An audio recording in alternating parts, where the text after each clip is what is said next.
Good morning, everybody.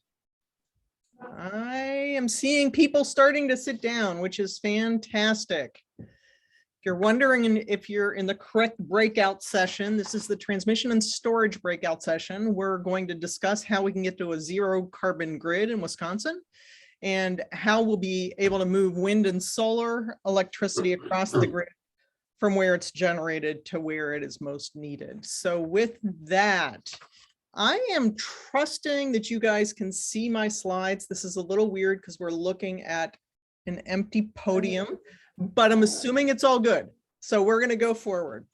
We've got two great speakers today. I'm the moderator, Lauren Azar. There we go. We can now see the screen. Perfect. I'm Lauren Azar. We've got two great speakers today. We're going to start off with Sam Gomberg, who's the manager of transmission policy and senior energy analyst at the Union of Concerned Scientists.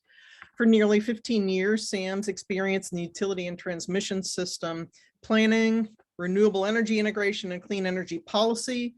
For the last 8 years, he's been focusing primarily on the Midwest, in Michigan and Minnesota, and now he's leading UCS's group on MISO and the transmission planning processes. Sam and I have been working hard together on this. And then we've got Drew Siebenaler. Drew is also a manager of the regional transmission planning and analytics at Xcel Energy. As you know, Xcel is one of our investor-owned utilities here in Wisconsin. They're a very forward-thinking utility. He has been involved in the planning and analysis of the regional transmission system since 2012. And among other things, Drew and his team represent Xcel in regional transmission planning processes covering 8 states, 3 Order 1000 planning regions, that's getting a little geeky, 2 regional transmission organizations, and 2 interconnections. So Drew is very busy. And me, Lauren Azar, your moderator, I'm currently, as I mentioned, doing extensive work with Sam and others in the MISO region. I am a consultant for the Natural Resources Defense Council Sustainable FERC project, where we are trying to ensure that MISO plans and is able to pay for the grid that will enable the extensive change in the generation portfolio that this nation is witnessing right now. I am a former Wisconsin Public Service Commissioner. I was a commissioner from 2007 to 2011. And I then went to the U.S. Department of Energy and was the senior advisor to Secretary Stephen Chu at the U.S. DOE. And lastly, I also led the 38 states east of the Rockies in the first of its kind interconnection-wide transmission planning process back, God, it was ages ago. So with that, here is today's format. We're going to have our speakers take 10 minutes each to give a presentation, and then we're going to open it up to questions. As I am sure you already know from your other sessions, if you have questions, you need to type it into the WOVA app, and I'm going to be monitoring the questions here, and we'll ask them after our speakers have an opportunity to go through their slides. Let me just make sure I haven't missed anything. One other thing, I just want to give a disclaimer. Xcel Energy has some proceedings both in Minnesota and Wisconsin right now. And as a consequence, Drew may sometimes not be able to answer some direct questions just because of the ex parte rules in those Public Service Commission proceedings. So with that, here we go. Mr. Gomberg, you should now see your slide. I do, yes. Thanks, Lauren. It's great to be able to join this important conversation today, even if it is just remotely, but I'm glad to be here. I want to start the conversation by just setting a bit of context with just a couple kind of high-level points and some commentary. First, I want to take a moment to recognize that we are very much in the midst of a great transition to a new, cleaner energy system. This is not just in Wisconsin, but really across the nation. The slide you see here shows the MISO system with just a few notes on a lot of the commitments and goals that have been set just across the MISO system. 5 states are considering 100% clean energy goals. Of course, Wisconsin is one of those with the governor's goal of 100% zero carbon by 2050. 17 utilities, including, I think, all of the large utilities across the MISO system have clean energy goals.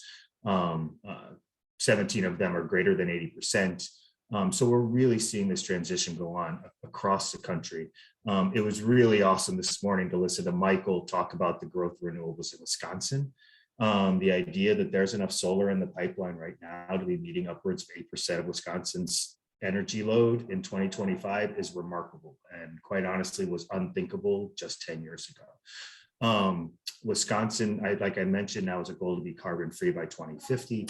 Alliant Energy, Dairyland Power, WC Energy Group, Madison Gas and Electric all have commitments to renewable energy and or carbon reductions. And of course, Xcel Energy continues to be a real leader in this space across the mid and Intermountain West. Not to steal your thunder, Drew, but want to recognize Xcel's leadership here. It's really something to behold. I also want to point out the durability of this transition. I mean, we have weathered indifference and hostility from our elected leaders. We've emerged from global financial crises stronger and are navigating a global pandemic right now while achieving remarkable year-over-year growth. And even as we plow through these challenges, the clean energy transition is also receptive and responsive to societal needs. The fight for social justice has driven a significant shift in how we approach our energy future, and a desire across industries to achieve a more equitable and just energy system alongside decarbonization. So just yesterday, I think it was, or the day before, I read that Alliant Energy brought online the first community solar installation in Wisconsin. But more generally, I can attest that the conversations around distributed solar, microgrids, transmission and distribution system investments, et cetera, are all being approached with a new focus on equity, justice, and community needs. So that's all great news, but I can't say all of this without also recognizing that we're not moving fast enough. The urgency of the climate crisis demands swifter, outer, more thoughtful, and inclusive decision-making. So we have to do both of these things going forward. The second contextual point I want to make is that we're all connected, literally and figuratively, but for purposes of this conversation, we're going to talk about the literal. The bulk electric transmission system that connects Iowa wind farms to Wisconsin solar farms, connects Eau Claire to Madison to Milwaukee to Springfield, Illinois to Little Rock, Arkansas to New Orleans, Louisiana. It's all connected, and this is a good thing. The bulk electric transmission system and this interconnectivity has reduced costs, it's improved reliability and resilience, and it's enabled the ongoing transition away from fossil fuels, in particular, the ongoing retirement of the coal fleet. So we need to recognize that we also need to recognize that the current system is quickly reaching its limit and actually has reached its limit in certain instances. So to be blunt, we absolutely must invest in our bulk electric transmission system to achieve a clean energy future. We must find ways to get more out of the current system, and we need to invest in new infrastructure. And we'll get more into that during the discussion today. So the third point I want to raise for purposes of this discussion is that while we are in the midst of this great transition to clean energy, we're also in the midst of a technological revolution. So this isn't news to anybody. We see this every day in nearly every aspect of our lives, and it's ongoing in the energy sector as well, with really, battery storage being the latest, greatest technology to emerge to commercial viability out of that revolution. Energy storage as a principle is not new. It takes the form of coal piles of coal plants and water and hydroelectric reservoirs. Perhaps the most analogous to battery storage is pumped hydro storage. That's similar to batteries, is able to store excess energy for future use. And if you ask the utilities or the grid operators, they will often list pumped storage hydro as one of their most valuable resources because of its versatility.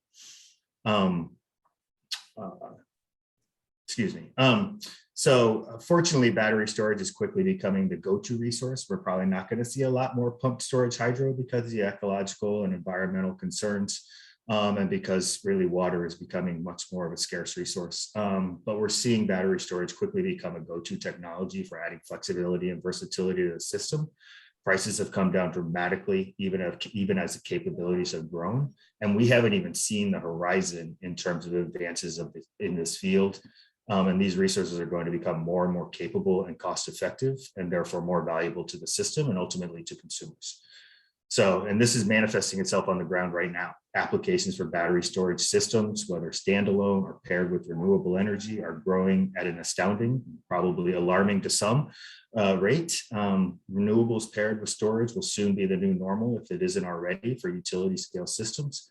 And at the same time, on a distributed side, every electric vehicle rolling off the assembly line, every microgrid applied to critical infrastructure has the potential to provide value to the grid and help balance the system. So when I saw the title of this discussion, Advancing Clean Energy with Transmission and Energy Storage, I was really heartened to see transmission and storage in the same conversation, because the answer to the question is really an emphatic yes. Both of these technologies are absolutely critical pieces to achieving an equitable clean energy future and accelerating the pace of change so that we're responding appropriately to the urgency of the moment. What will be critical to all of this is making sure the left and right hand are coordinated so that we're maximizing the efficiency of our investments, making sure what happens at the community level is complementary to what's happening at the bulk system level and vice versa. Only when we have like proper tools and thoughtful decision-making in place to do this can we be confident that we're extracting as much value from the system as possible and spreading that value equitably across communities. So hopefully that provides a little bit of level setting and provides UCS's perspective on how these pieces start to fit together.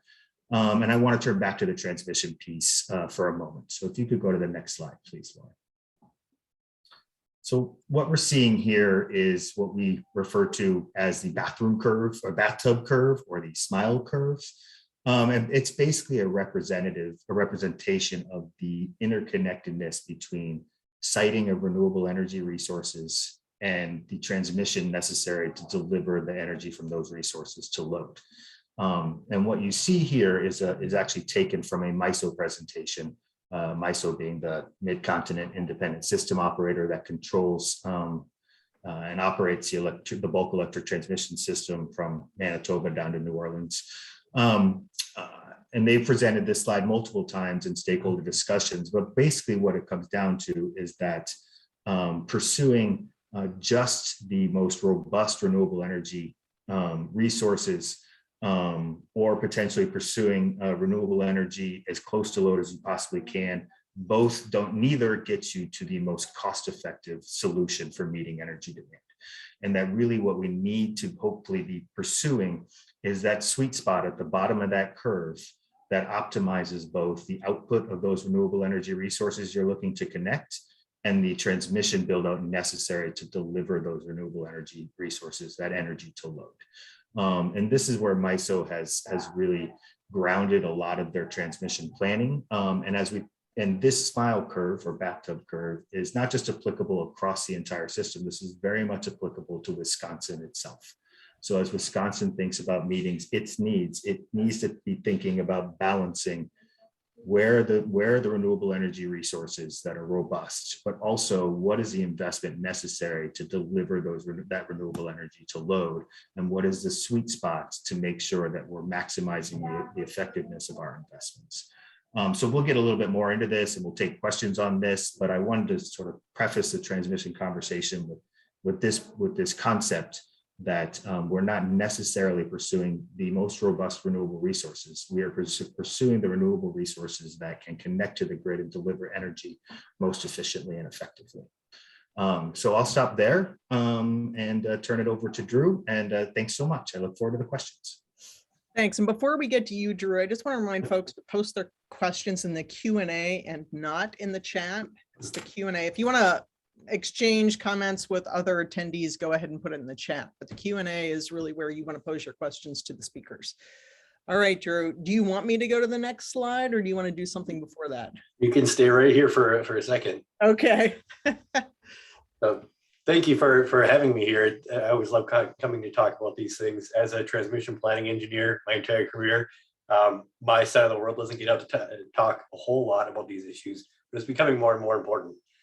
As we get down further into decarbonization, further into these, into the resource shift that we're experiencing right now, some of these technical details that before seemed a little bit too deep are becoming very important to understand and pull into conversations at the highest levels to make sure that we're understanding what's actually going on.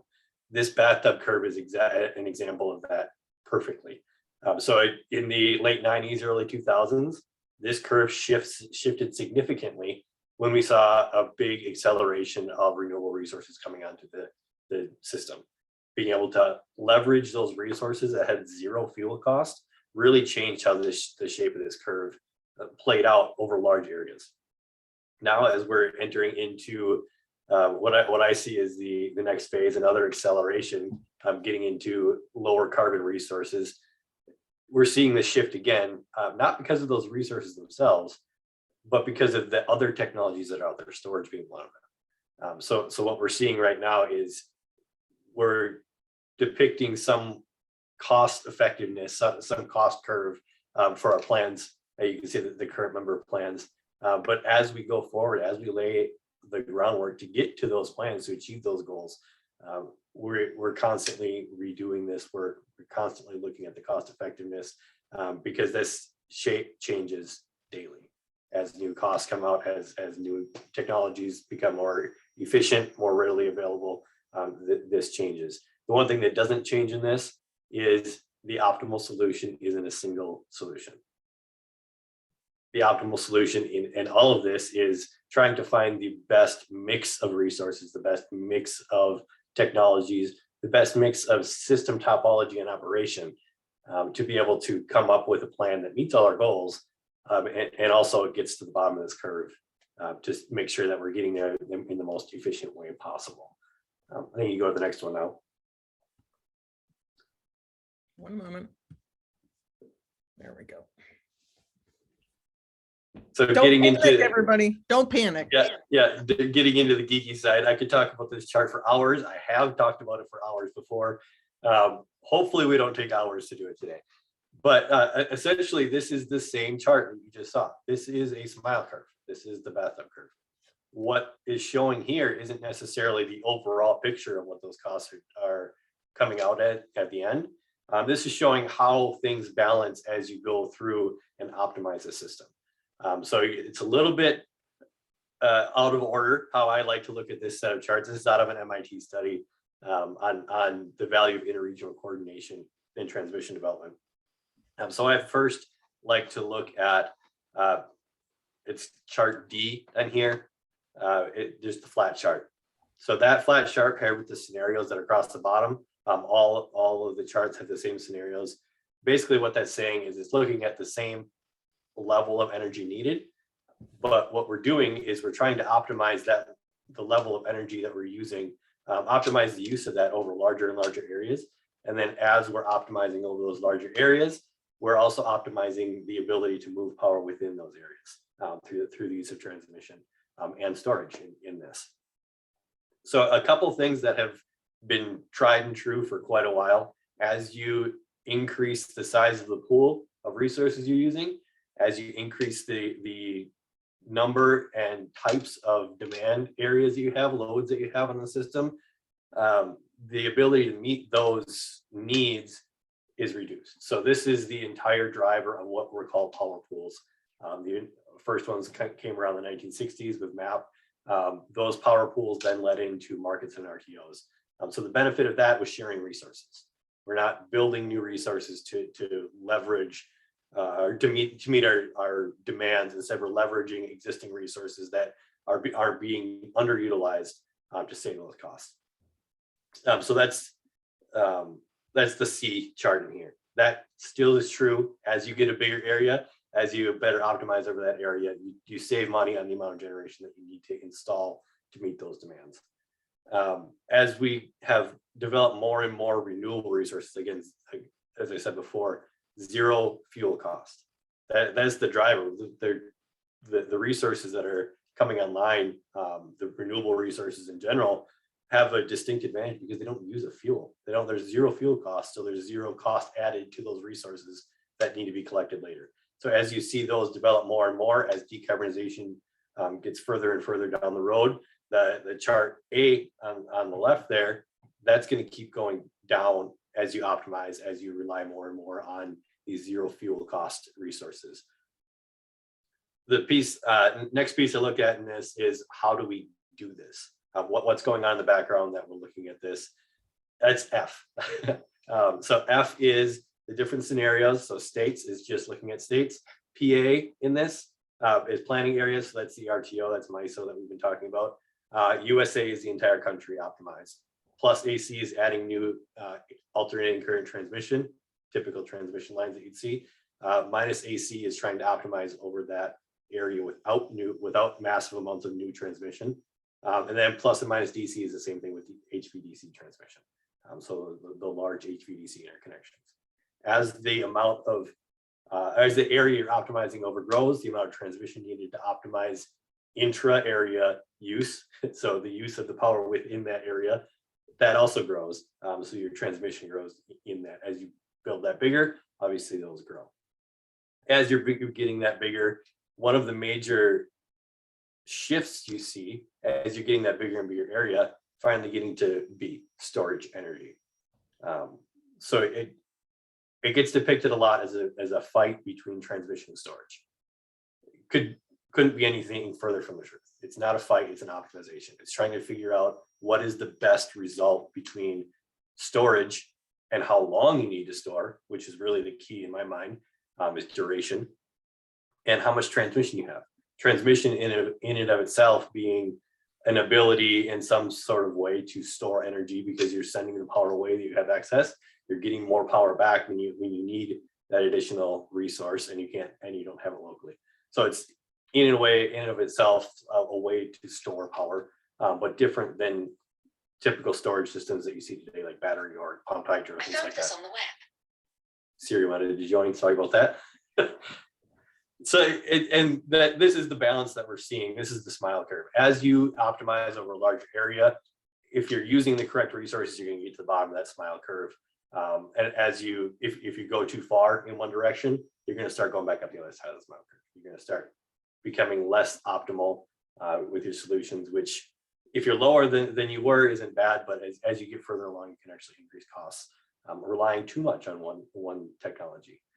So as we go to our goals at Xcel Energy for 2050, zero carbon, not net zero for our electricity side, zero carbon for our electricity side. That is a very vital component of this, is trying to find that optimal solution that both meets our goals and protects our customers from too costly a service.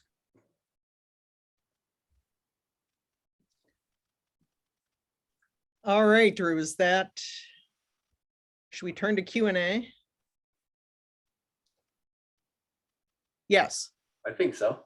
Okay, so I'm ready. I'm going to stay on this slide because there's a question about HVDC transmission. I don't know if you're going to refer to F, but Randy Satterfield asks, what's the role of HVDC, that's high voltage direct current transmission, to meeting climate, carbon reduction, and resiliency goals?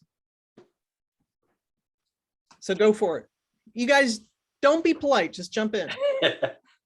I'll jump in with what I see with HVDC right now. Historically, HVDC has just been a different type of transmission. You're moving power from one place to another.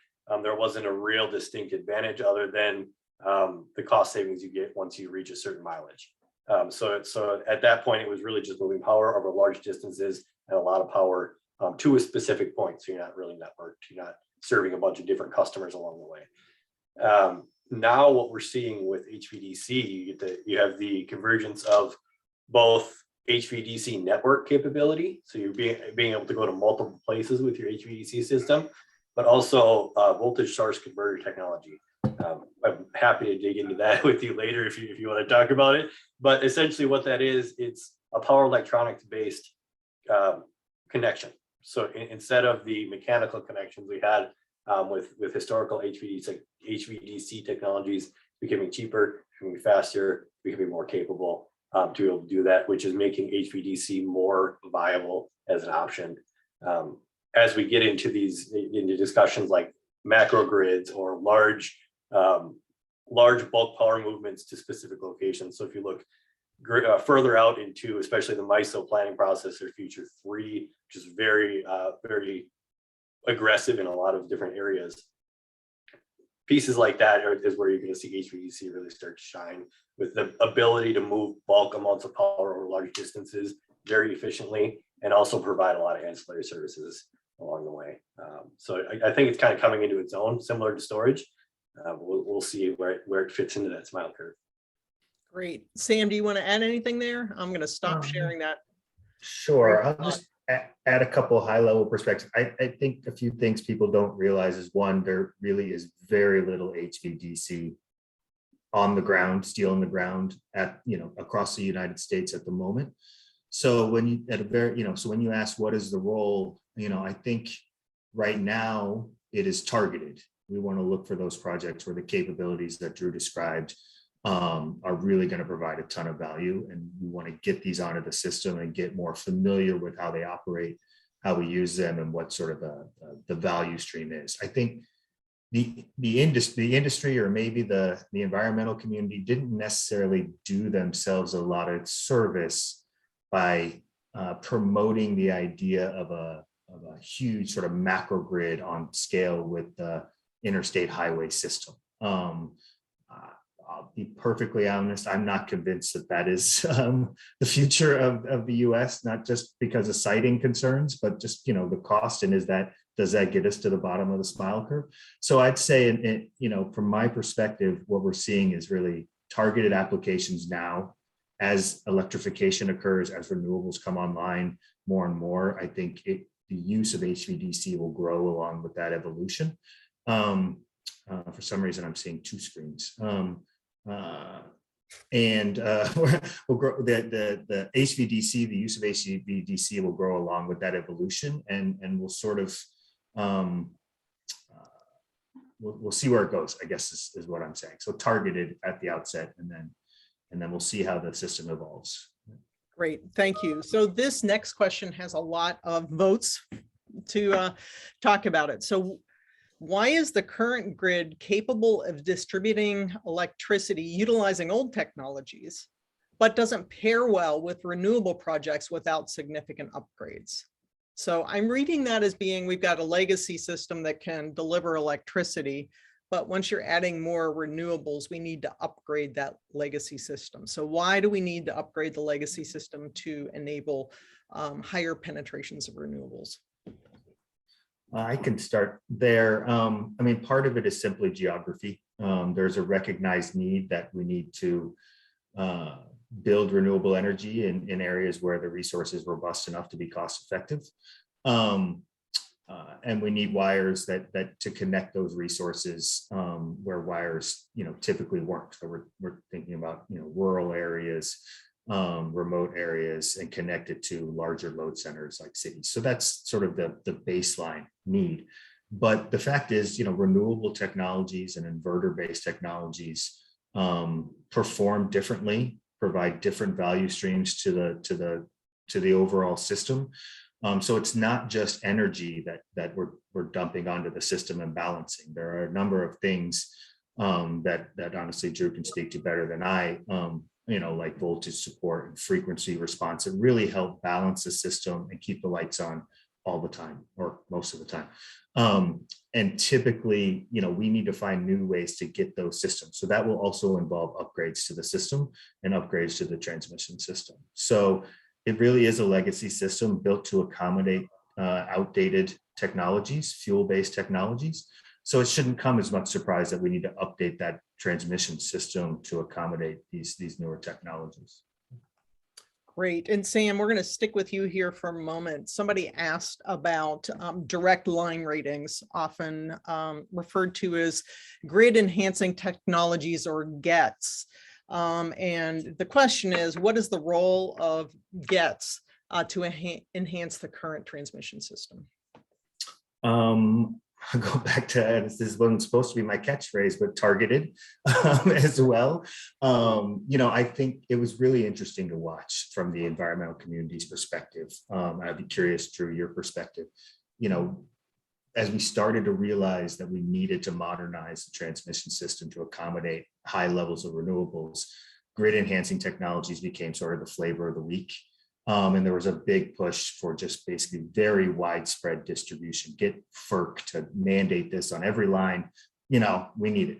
But as the environmental community, and I think a lot of people outside of the engineers learned more, you realize that really this is This is an application that probably, yes, is underutilized, but that it is targeted, that we need to look at the system. We need to look at the areas where where grid enhancing technologies, things like dynamic line ratings, are really going to unlock a lot more value as opposed to applying it broadly across the system.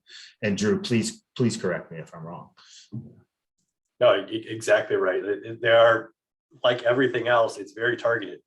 There's not one set of technology, one solution. When you're talking about the scale of changes going on right now, that's going to be the end all be all. It just hasn't happened unless for some reason we come up with Mr. Fusion in the next couple of years. I don't see that happening as a one technology solution. Specifically to the grid enhancing technologies, we do have a couple of pilots going on right now, looking at applications, looking at how we use these, how they fit into our systems. What we've seen with some of that so far, the initial analysis is we get about a 10 to 20% benefit. So what you're looking at is 10 to 20% better use of the system. It doesn't sound like a lot when it's a percentage, but 10 to 20%, if I were to cut the cost, the per megawatt hour dollar of the market value of the MISO market by 10%, that is an enormous amount of money. So you're talking trillions of dollars at that point. So 10 to 20% is pretty good. That actually allows quite a bit more of the resources currently online to produce more efficiently. It allows more new resources to come into the system. But like Sam said, it's targeted. It's not a great option for every situation. For instance, if you're dynamically rating a line that's going into a substation that's buried, or the line itself is underground, that extra wind speed isn't going to do a whole lot. So it's very targeted. Needs to be really analyzed, but there is a pretty good upside value in looking at that and implementing where it makes sense. And as a former regulator, I'd like to say, if I was still sitting on the commission, I'd want to make sure that all of our utilities were, squeezing as much value as they could out of the existing grid. Of course, you want to make sure you got sufficient bang for your buck, but given what Drew said, it sounds like there's some value there to be gained. So with that, let's go to the next question. How do increased DERs, distributed energy resources, impact decisions regarding resiliency and outages on the grid? What are the pros and the cons of increased DERs? That's a whole nother panel discussion right there. Yeah. I will look back, there was a study released by Vibrant Clean Energy last year or the year before, which was really a first of its kind in terms of trying to optimize across the distribution and the bulk transmission system. So really trying to optimize investments at the local level with investments at the regional level to achieve decarbonization. And there were some interesting results that came out of that. One is that widespread deployment of distributed energy resources can provide a lot of value and a lot of cost savings to achieving decarbonization. Another takeaway from that result is that it didn't really reduce significantly the investment needs on the bulk transmission system. What it did avoid is a lot of overbuild of renewables and a lot of stranded assets. So it was really sort of an eye opener, I think, for the community that it's a yes and proposition. We really need both. That being said, at the community level, I think it's important to amplify community decision making. I think it's important to amplify community resilience and things like microgrids, distributed solar, distributed storage that is installed thoughtfully towards building resilience cost effectively needs to be a priority. And I think communities are left out of the decision-making process too often, but none of that obfuscates or diminishes the need to invest in our transmission system. They need to be complementary.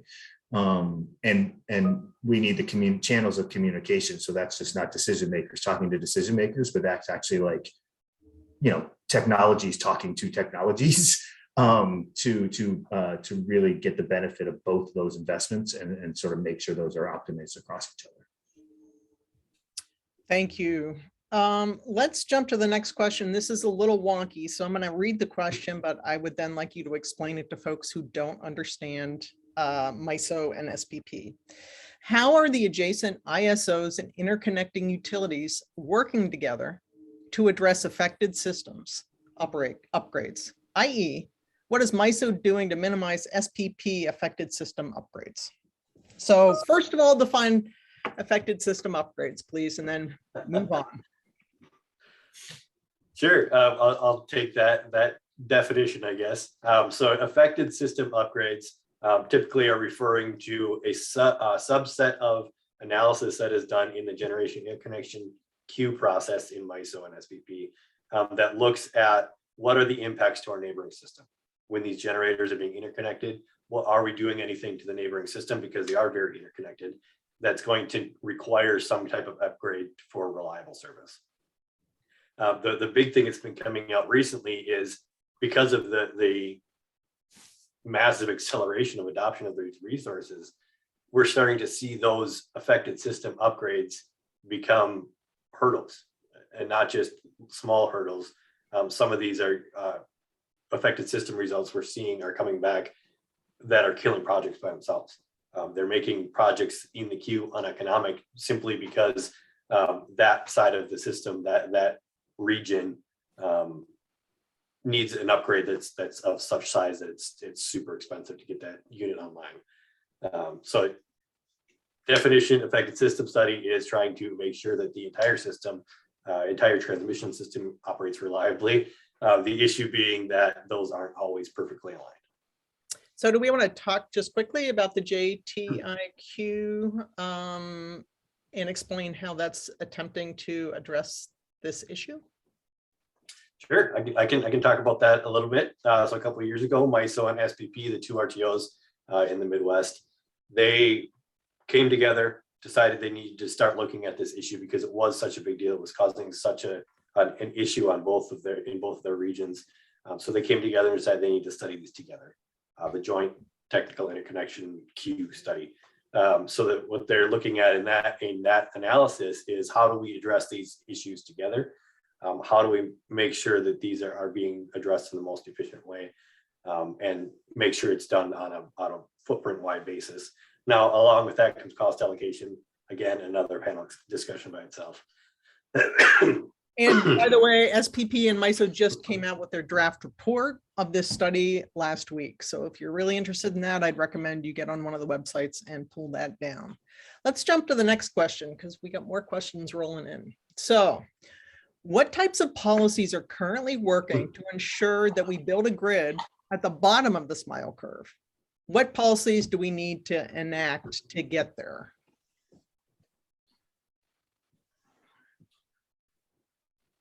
Well, I can start. You know, there is a lot of effort right now and a lot of talk, let's say, coming out of the federal government, the Department of Energy, Federal Energy Regulatory Commission, about providing assistance and lending sort of the weight of the Department of Energy. And by weight, I mean the analytic tools, the manpower to identifying needed transmission investments. So it's not really a policy, but of course that's driven by policy and appropriations and the federal government making the decision to sort of lean into this.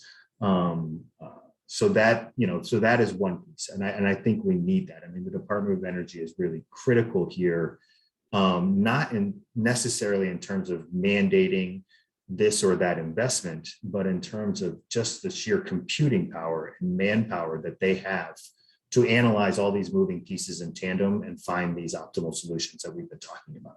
So I think if taken advantage of, if the states and the RTOs take advantage of that, that could be very, very critical.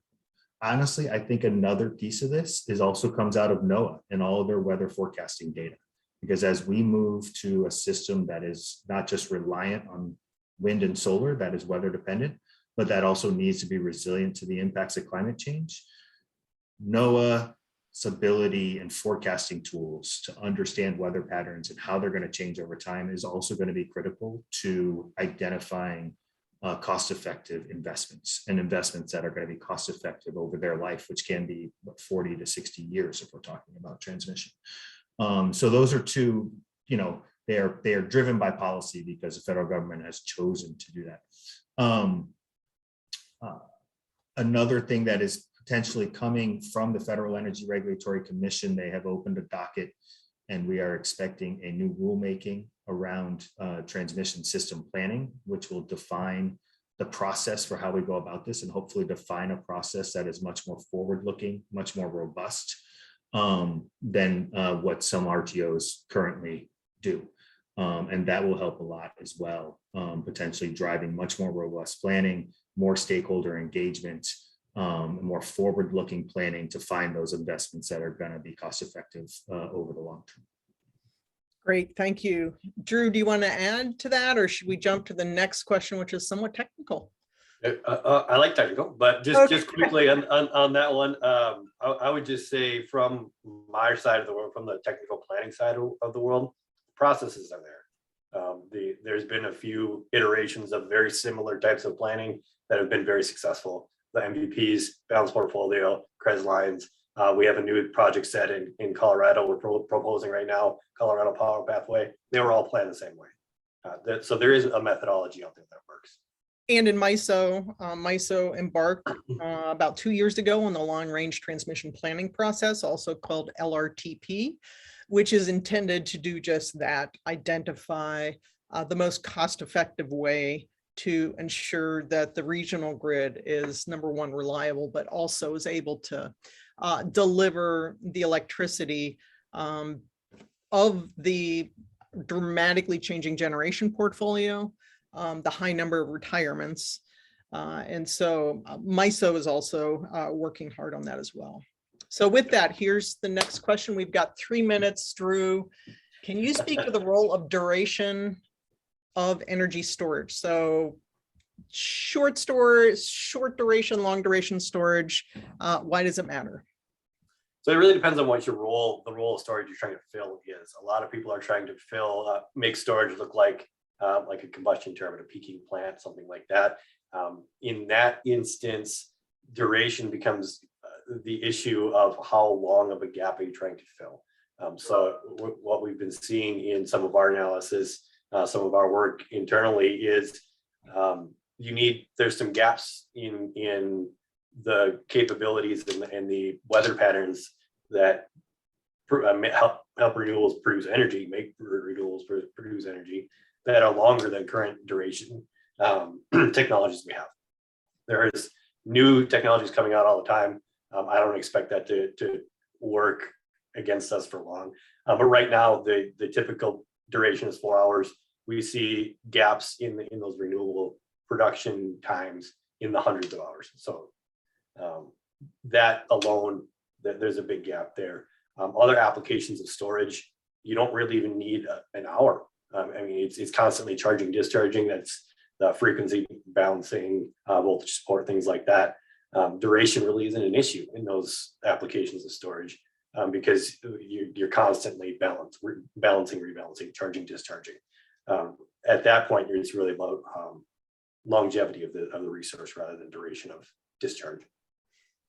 Well, that was a very efficient response. So we have time for one more question, Drew, which is, and I hope this is a quick answer. Could you go more in depth on the power pools affecting your area? And let's just focus on Wisconsin, because I think there'll be a quick answer there. Okay, more in depth on the power. So I think you had mentioned power pools, or Sam had. So I think that's what prompted the question. MISO is essentially a power pool. Right. Yeah. Right. So MISO being the power pool, before that was Map Maine. So power pools are essentially a market without a market. They're a bunch of resources working together. So a great example in our area is the Wisconsin area balancing with Manitoba Hydro. Manitoba Hydro is, they call it peaking, your highest demand of the year. They're at opposite seasons for Wisconsin and Manitoba Hydro. So each area has built up resources to meet these peaks in specific seasons. But the opposite season, when the other one is peaking, is at its highest demand. those aren't being utilized fully.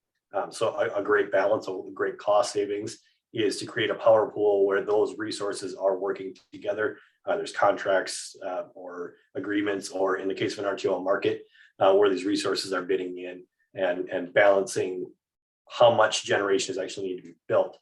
How much capacity do we need on the system to maintain a reliable service? So that's the real Thank benefit. you.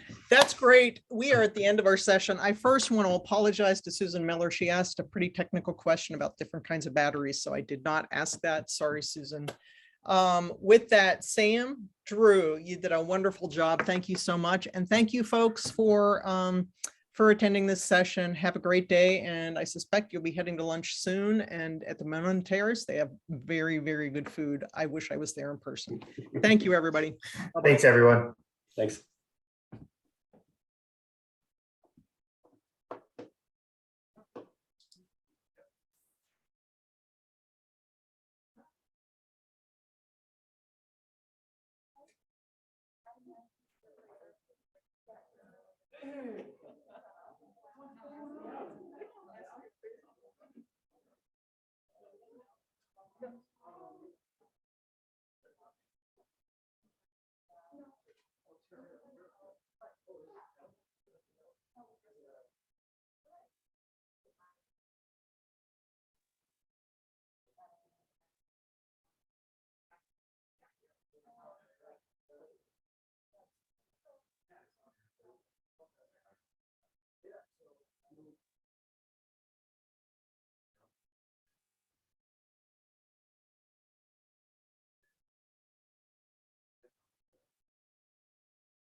Yeah, so right now.